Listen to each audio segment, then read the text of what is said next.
Cinema పేరుని ఇంటి పేరుగా మార్చుకున్న నటీనటులు ఎందరో ఉన్నారు. వారిలో షావుకారు జానకి స్థానం ప్రత్యేకం. నటిగానే కాదు, వ్యక్తిత్వంలోనూ జానకి తనదైన శైలి ప్రదర్శించారు.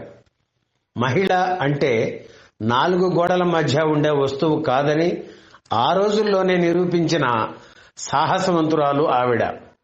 పెళ్ళయ్యి ఒక బిడ్డ తల్లి అయిన తర్వాత కూడా తన స్వశక్తితో ముందుకు సాగాలని భావించిన మహిళ ఆవిడ. అందుకు చిత్ర పరిశ్రమను వేదికగా ఎన్నుకోవడం ఆ రోజుల్లో నిజంగా సాహసమే.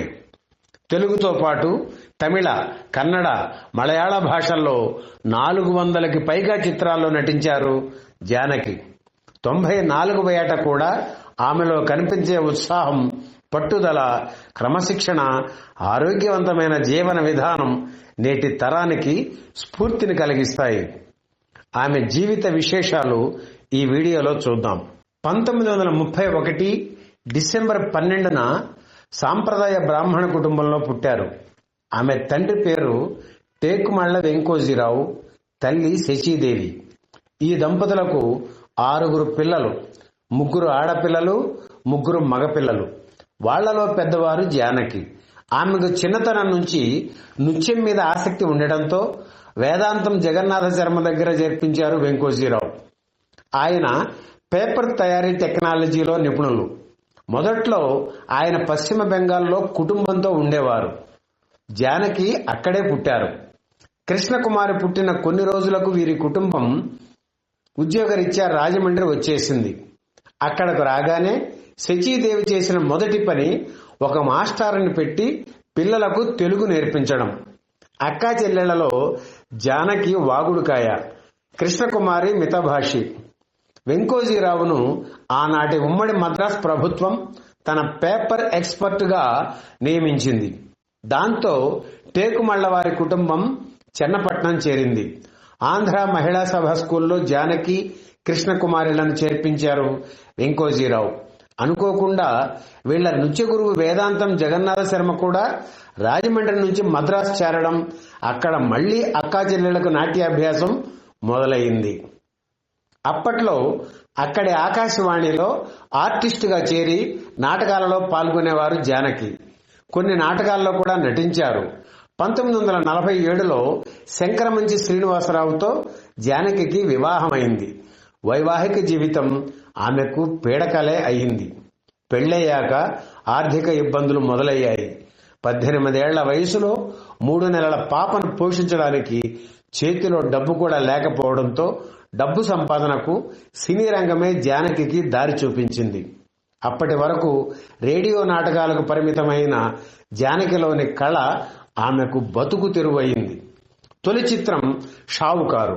అప్పటి నుంచి ఆమెకు ఇంటి పేరు షావుకారు జానకి అయింది. ఎన్టీఆర్ హీరోగా నటించిన తొలి చిత్రం ఇది. ఆయనకు జానకి తొలి కథానాయిక.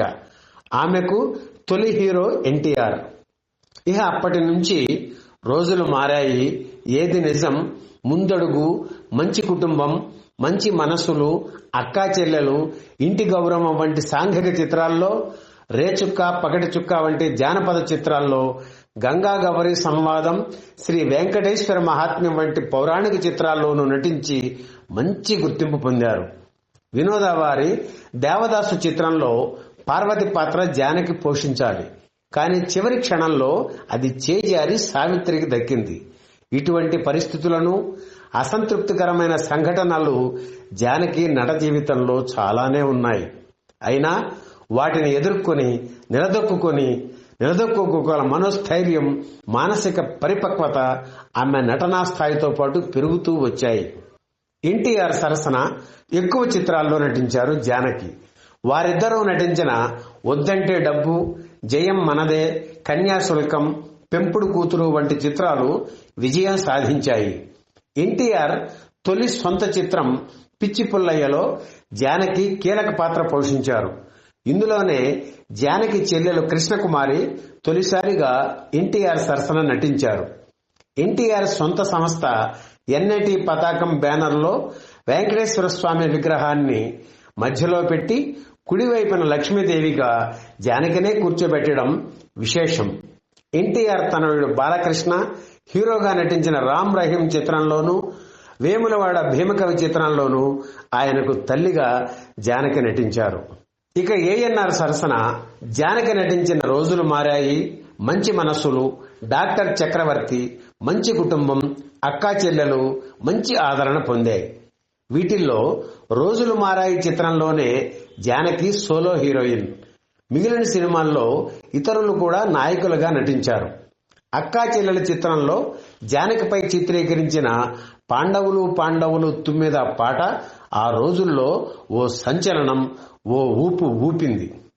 రచయిత ఆరుద్ర చెప్పినట్లు షావుకారు జానకి త్యాగరాజ కీర్తన వంటి వారు. త్యాగరాజస్వామి తెలుగువారే అయినా ఆయన కీర్తనలకు విశేష ప్రాచుర్యం కల్పించింది తమిళులే. తెలుగులో షావుకారు జానకిని అనుకున్న పాత్రల్లో ఆమె చెల్లెలు కృష్ణకుమారిని నిర్మాతలు ఎన్నుకోవడం మొదలు పెట్టగానే తమిళ చిత్రాల మీద దృష్టి సారించారు జానకి. ఆమెలోని ప్రతిభను గుర్తించి ప్రోత్సహించింది తమిళ చిత్ర పరిశ్రమ. ఆమె నటనా జీవితానికే సవాల్ అనిపించే పాత్రలు ఎన్నో తమిళ చిత్రాల్లో జానకికి లభించాయి. తమిళంలో ఎంజీఆర్, శివాజీ గణేశన్, మలయాళంలో ప్రేమ్ నజీర్, కన్నడంలో రాజ్ కుమార్ సరసన నటించారు జానకి.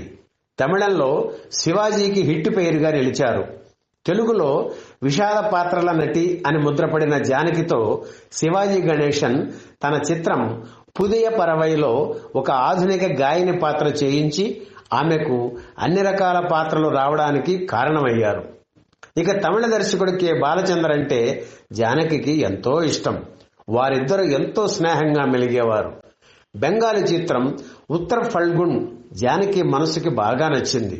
దాని రీమేక్ రైట్స్ కొని బాలచందర్ దర్శకత్వంలో కావ్య తలైవి పేరుతో సినిమా తీశారు. ఆ సినిమా హిట్ కాలేదు. అయినా తన మనసుకి తృప్తి ఇచ్చిన చిత్రం అని జానకి చెబుతారు. జానకి 3 హిందీ చిత్రాల్లో కూడా నటించారు. ఆమె అదృష్టం ఏమిటంటే అన్ని భాషల్లోనూ తన పాత్రలకు తనే డబ్బింగ్ చెప్పుకోవడం. హీరోయిన్ వేషాలు తగ్గగానే జానకి క్యారెక్టర్ రోల్స్ లోకి మారిపోయారు.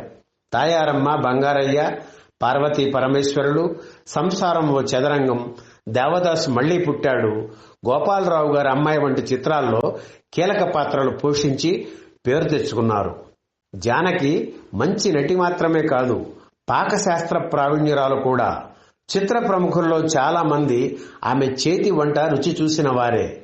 పాకశాస్త్రంలో ఉన్న అనుభవంతో చెన్నైలోని చెట్పెట్ ప్రాంతంలో ది కోకోనట్ గ్రోవ్ పేరుతో కొంతకాలం రెస్టారెంట్ నిర్వహించారు జానకి.